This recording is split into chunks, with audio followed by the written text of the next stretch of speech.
है। सबसे पहले ये आकृति को आप लोग जान रहे हैं, ये आकृति त्रिभुज की है। किसकी है? त्रिभुज की।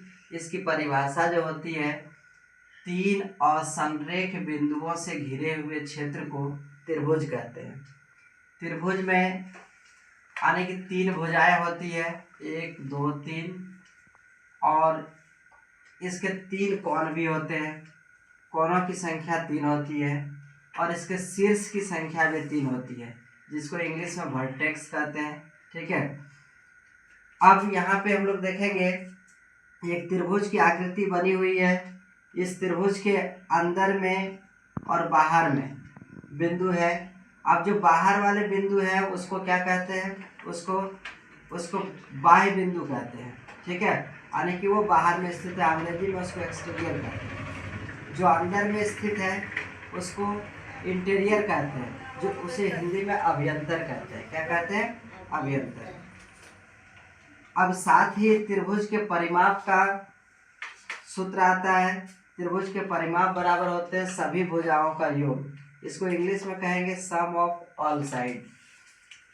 इसके बाद यदि हम देखें त्रिभुजों की प्रकार, तो त्रिभुजों का जो प्रकार होता है वह 2 प्रकार से होता है।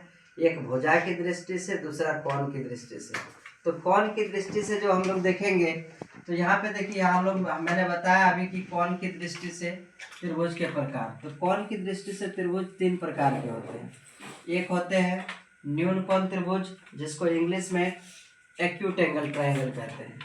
इसके सभी कोण 90 डिग्री से कम होते हैं, अर्थात उसे न्यून कोण कहते हैं, न्यून कोण त्रिभुज।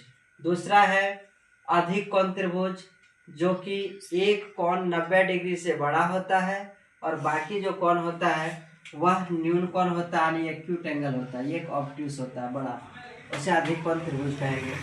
और तीसरा जो होता है वह हो गया समकोण त्रिभुज, यानी कि समकोण त्रिभुज में एक कोण 90 डिग्री का होता है और 90 डिग्री बराबर एक समकोण होता है, उसे समकोण त्रिभुज कहेंगे।